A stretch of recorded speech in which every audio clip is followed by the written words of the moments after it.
Usted y Guillermo Saavedra siguen disfrutando de El Banquete, el placer de la literatura.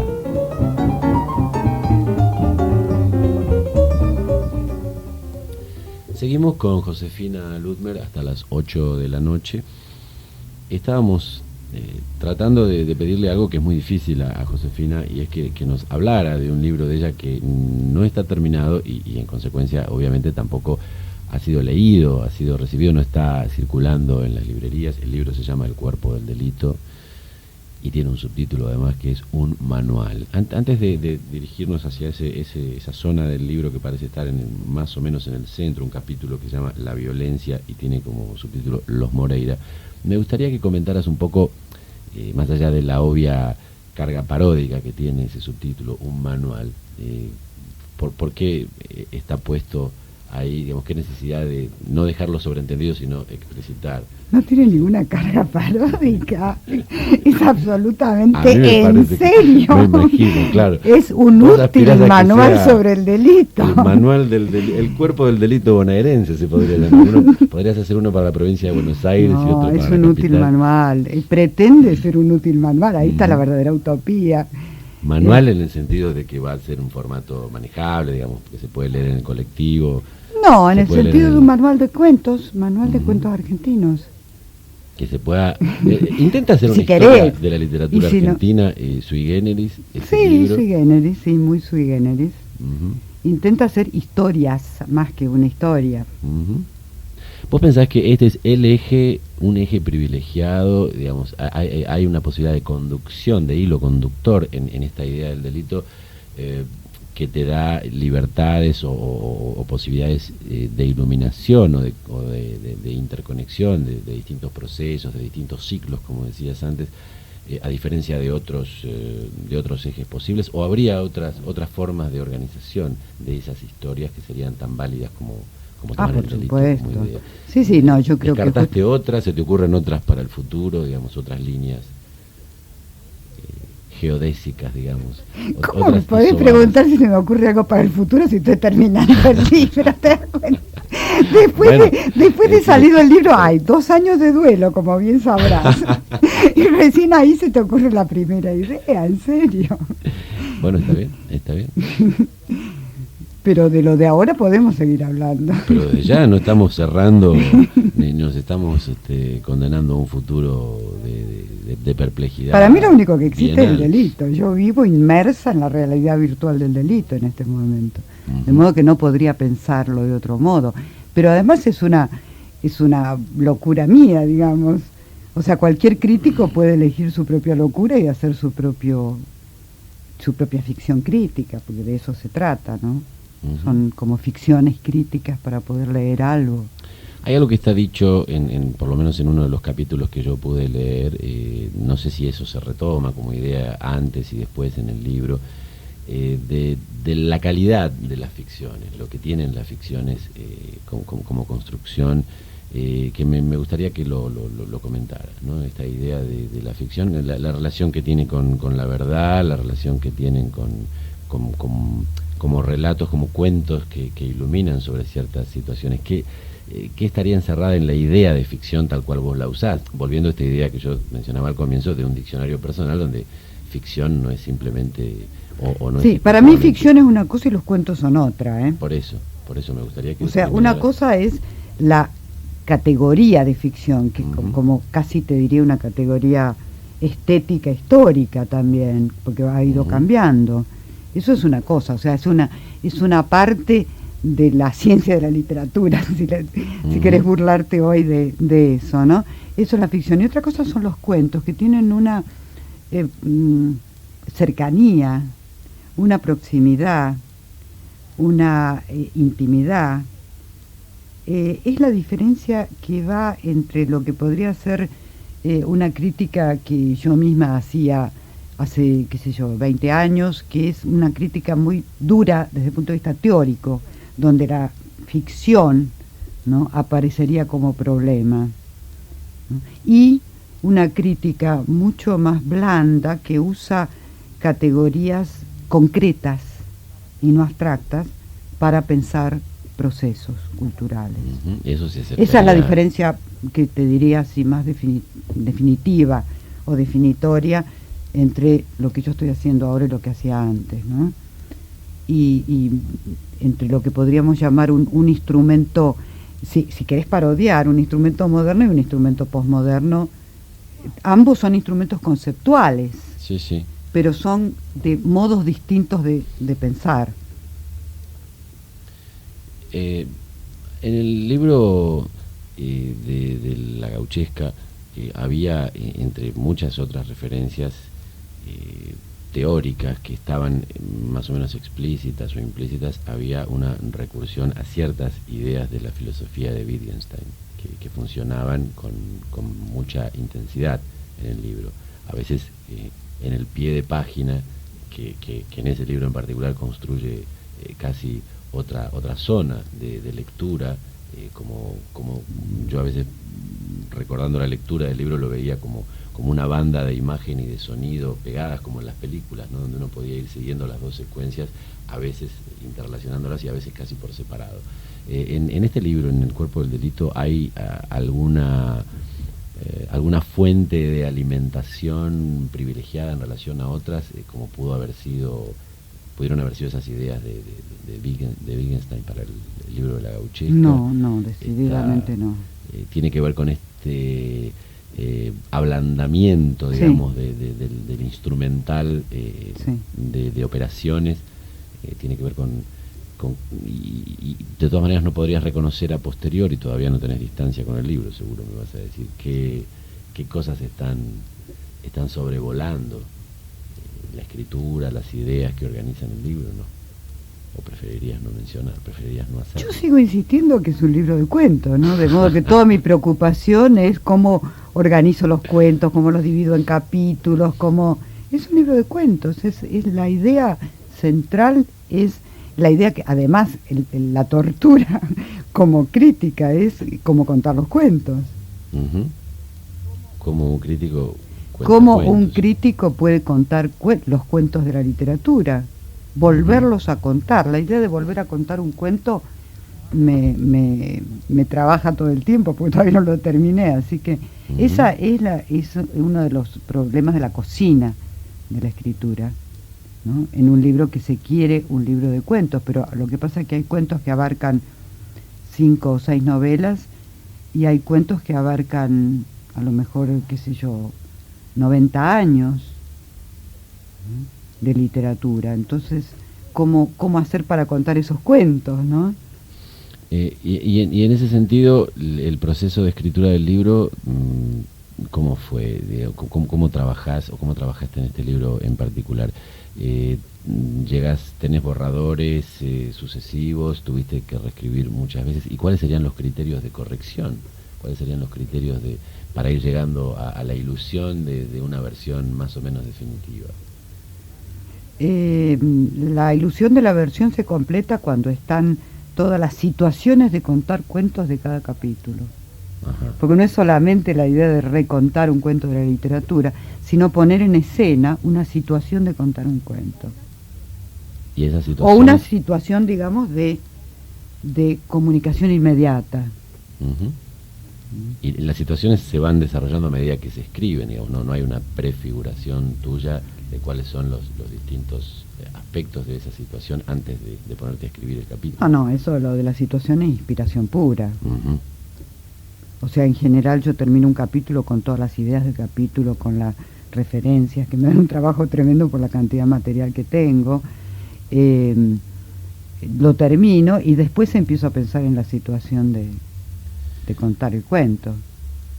Vos tenías un corpus como previo, digamos, preconcebido a rastrear para llegar a la escritura del libro, ese repertorio de textos que ibas a visitar o a revisitar, se fue ampliando o se fue generando, se fue conectando a medida que hacías el trabajo. ¿Pasaron las dos cosas? Sí, al principio estoy hablando con alguien que ya tiene la literatura argentina en líneas generales leída, digamos, una experiencia de haberse conectado con esa literatura, ¿no? Pero digo, a la hora de trabajar. Sí, al principio, como te dije, era un corpus muy acotado, de unos 20 textos que contaban cuentos de delito y que al mismo tiempo eran clásicos en la literatura argentina, y mi criterio de que sean clásicos es que fueran clásicos es que se hubiera puesto en escena o se hubiera filmado el texto, ¿no? Ajá. O sea, yo no me guío por un criterio de clasicidad o de canon instituido institucionalmente, digamos, si figura o no en las historias de la literatura, sino se había pasado la utopía del público, ¿no? Uh-huh. Se había pasado un umbral y se había transformado en otra cosa, ¿no? Ese era un poco mi criterio de clásico. Del punto de partida, lo que no quitaba en el trabajo posterior que eso te llevara a relacionar a esos textos vueltos clásicos de esta manera que vos decís, con otros textos que no habían llegado a ese tipo de masividad. Sí.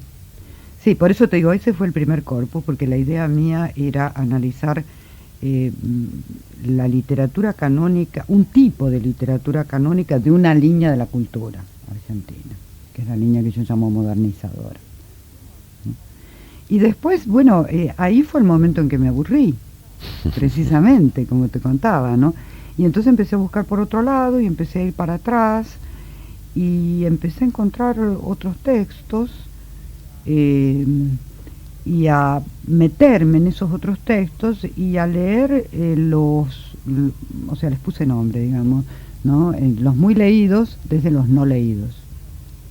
O sea, digamos, separé rápidamente, les puse un nombre a las dos categorías para no incurrir de nuevo en la idea de canon, ¿no? Uh-huh. O sea, para no usar la palabra canon, te diría. Si uno quiere salir de la universidad es primer requisito, ¿no?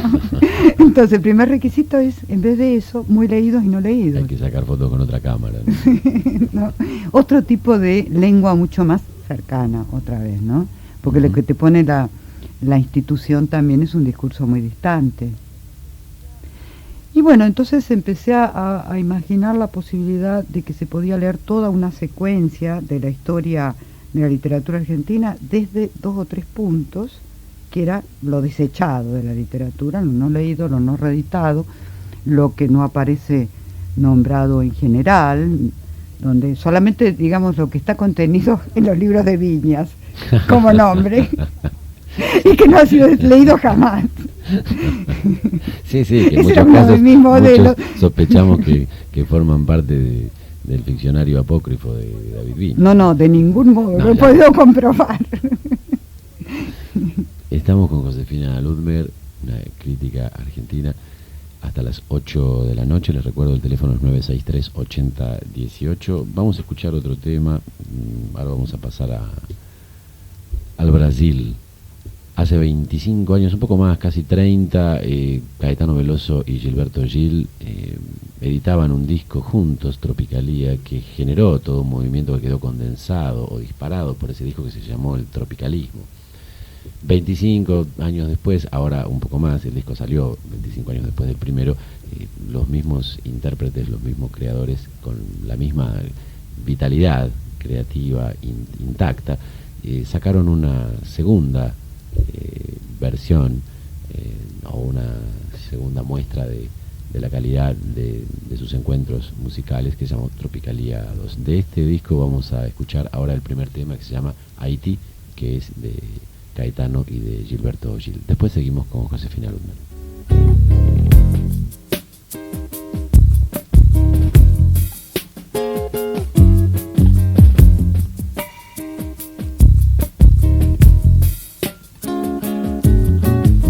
Quando você for convidado para subir no adro da Fundação Casa de Jorge Amado, pra ver do alto a fila de soldados, quase todos pretos, dando porrada na nuca de malandros pretos, de ladrões mulatos e outros quase brancos, tratados como pretos, só pra mostrar aos outros quase pretos, que são quase todos pretos, e aos quase brancos pobres como pretos.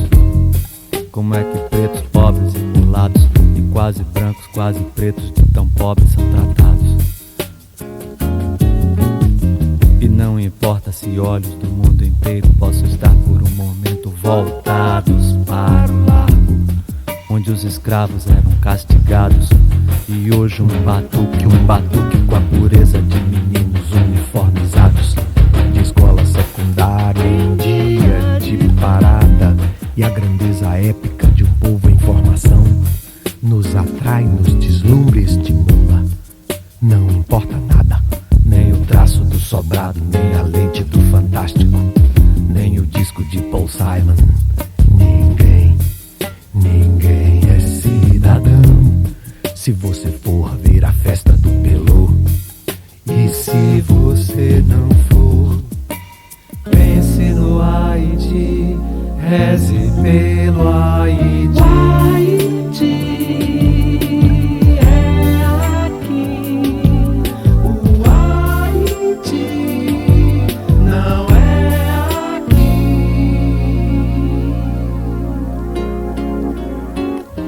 E na TV, se você vir um deputado em pânico, mal dissimulado, diante de qualquer, mas qualquer mesmo, qualquer plano de educação que pareça fácil e rápido, e vá representar uma ameaça de democratização do ensino de primeiro grau. E se esse mesmo deputado defender a adoção da pena capital, o venerável cardeal é que vê tanto espírito no feto e nem no marginal. E se ao furar o sinal, o velho sinal vermelho habitual, notar um homem mijando na esquina da rua sobre um saco brilhante de lixo do Leblon. E quando ouvir o silêncio sorridente de São Paulo diante da chacina,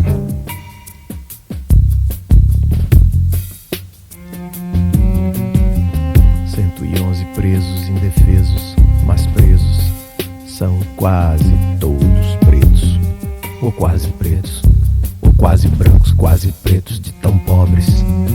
E pobres são como podres, e todos sabem como se tratam os pretos.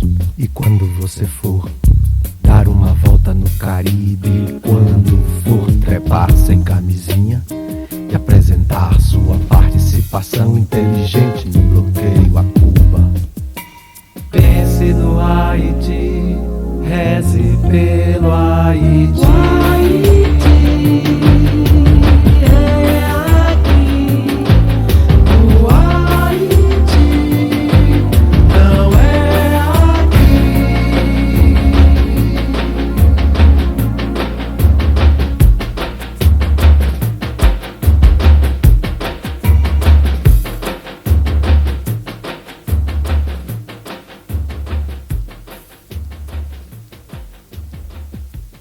Acabamos de escuchar de Caetano Veloso y Gilberto Gil, un tema incluido en su disco Tropicalía 2, el tema Haiti. Estamos con Josefina Ludmer hasta las 8 de la noche. Josefina, tenemos un par de preguntas de oyentes. Mario de Palermo dice, desde que fue convocada por Sherezad, como usted dice, ¿no pensó en escribir ficción ya fuera del interés crítico por aproximarse a la ficción? Bueno, no. Lo que me interesó fue poner la ficción en la crítica. Claro, muy bien. ¿Hay algo que la aburra especialmente de la teoría, más allá del hecho de haberse dedicado a ella durante mucho tiempo? No es la teoría la que me aburre de ningún modo, no es la filosofía. Yo diría que la filosofía es una de las disciplinas más divertidas en un sentido, ¿no? No es eso lo que me aburre es cierto uso mecánico, aplicatorio, pobre y de la teoría. No me aburre la teoría. Bueno, muy bien, esto lo preguntaba Clara de Congreso. Vamos a retomar de todas maneras, Clara, el tema de la relación, de una cierta idea de la crítica en la última parte del programa, pero antes yo quería, Josefina, que cerráramos un poco simbólicamente, porque el libro no se cierra y ni siquiera está terminado todavía. Los comentarios sobre el cuerpo del delito, decíamos que más o menos en el centro del libro hay un capítulo que se llama Los Moreira. Los Moreira, que es como los Tadeis de Lamborghini, son una especie de familia. Sí, son una familia, son una genealogía. Una genealogía violenta, digamos. Sí, ¿no? son una Me gustaría genealogía. que explicaras qué clase de genealogía conforman, o se conforma en la escritura de tu libro y qué relación con la violencia hay en esta saga. Bueno, yo fui siguiendo eso, que sí que fue divertido, creo que fue una de las partes más divertidas del libro, que era la persecución de Moreira. O sea, yo empecé a perseguir a Moreira desde el momento en que aparece por primera vez en la novela de Gutiérrez, ¿no? En el folletín. Y lo dicen, ya lo decían los críticos. Jorge Rivera, por ejemplo, lo dice, y dice que hay otras apariciones de reescrituras, digamos, de Moreira. Moreira vuelve a aparecer. Entonces me dediqué a perseguirlo y hice con eso... Un nuevo Chirino para el pobre Moreira. Sí, aparece Chirino también. Hice eso con la idea de trazar una genealogía de la violencia, ¿no? O sea, tomé a Moreira como una especie de artefacto cultural, ¿no? Como una especie de signo que va apareciendo constantemente, como si fuera un detector de violencia, productor y detector de violencia. Entonces, cada vez que un Moreira aparece, aparece cierto tipo de violencia muy manifiesta, ¿no? Entonces, lo divertido de esa genealogía, que yo llamo para una historia literaria de la violencia en Argentina, o sea, se puede hacer una historia literaria desde los Moreira, de todos los momentos violentos, desde que aparece en 1880 hasta hoy, porque todos los años hay Moreiras, ¿eh?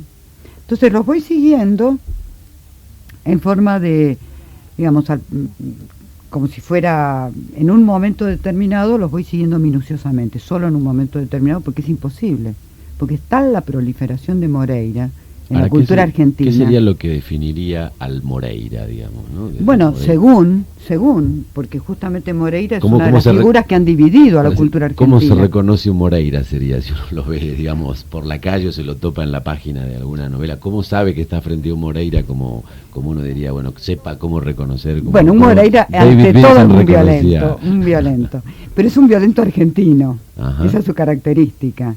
Y ahí el gentilicio que le agrega, digamos. Entonces, lo que yo supongo a través de todas esas apariciones de Moreira es que Moreira cuenta cuentos argentinos, ¿no?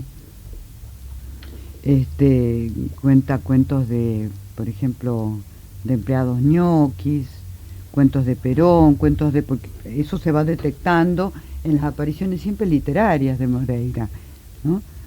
Aparecen distintos Moreiras, digamos. Moreira es un mutante, como es la violencia, ¿no?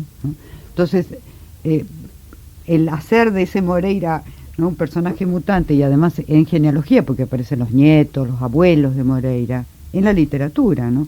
Y aparecen mujeres Moreiras, Juanas Moreiras también, ¿no? Y hay una La Moreira famosa, que es una de las primeras que bailó el tango. Así que Moreira nos va contando una historia increíble, que es la historia de la violencia popular, porque es un signo de la justicia y la violencia popular también cuando surge, sobre todo cuando se lo representa en el circo, ¿no? Pero también de otro tipo de violencia, ¿no? De la violencia política, de la violencia del Estado, ¿no? Y entonces, bueno, en esas apariciones van apareciendo como extraños cuentos nacionales, ¿no? Para algunos Moreira representó la política criolla, la política corrupta, ¿no? Por ejemplo, para Pairó. Sí, sí. Para otros, por ejemplo, para ingenieros, Moreira era un asesino nato. Ajá, desde esa perspectiva psicologista. Y otros lanzaron su literatura vanguardista bajo el signo de Moreira, como Aira. O sea, Moreira no es solamente la violencia, sino los movimientos literarios violentos. Con literales signos de admiración en el caso de Aira, ¿no? Tenemos varias preguntas más, Josefina. Hay alguien que, más que una pregunta, hace un pedido, Jorge de Villa Urquiza. Dice que le gustaría que desarrollaras un poquito más. Dice que le gusta mucho el programa, además, muchas gracias. Esta relación, este desfasaje de temporalidades entre la temporalidad de los procesos políticos y sociales y la temporalidad de la cultura. No sé si querés agregar algo de eso. ¿Y cuál es la otra? La otra es, bueno, en realidad no es una pregunta tampoco. Marta de Recoleta dice dice que le gustó mucho el programa del sábado pasado, le gustó mucho el cuento de Armonía Somers que leímos, muchas gracias. Y deja unos teléfonos, no sé si son para vos o para mí, pero bueno, después esto lo vemos fuera del programa. Hay otra persona que dice que también deja un teléfono y que le gustaría alcanzarte unos cuentos policiales a partir de una noticia que leyó. Pero no sé si querrías agregar algo sobre este desfasaje de temporalidades que lo comentábamos al principio del programa entre lo que sería la serie de lo social y lo político y los tiempos de la cultura. Bueno, es un problema arduo. No. O sea, yo simplemente lo pensé a partir de que delitos que el Estado deja de considerar en un momento como delitos, como por ejemplo el adulterio, y categorías que antes no eran delitos y que de golpe pasan a ser delitos. O la prostitución. Sí, exacto, o la prostitución, ¿no?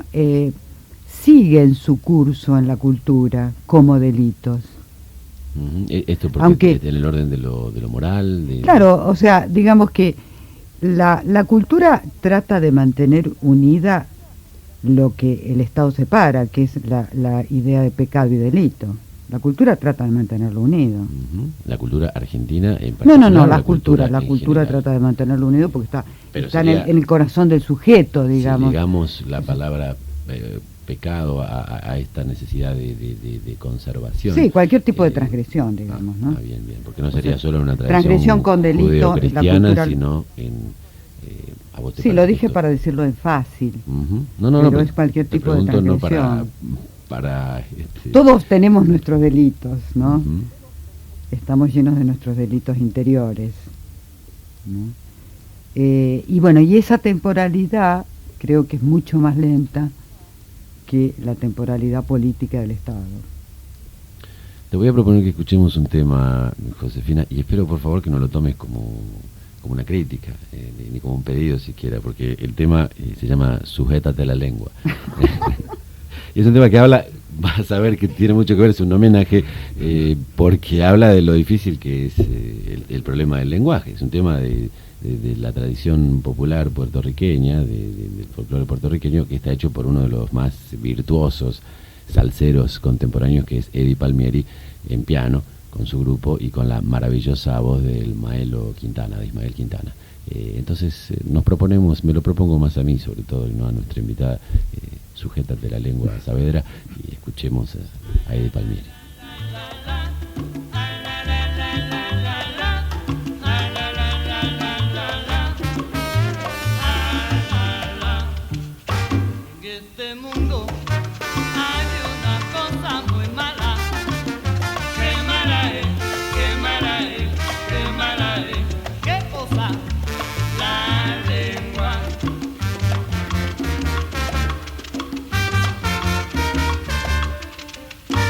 Que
Sujétate la lengua, decía Ismaelo Quintana, la voz privilegiada que acompaña casi siempre en los discos al maravilloso y en los recitales en público, Eddie Palmieri, el salsero puertorriqueño que desde hace años está radicado en los Estados Unidos.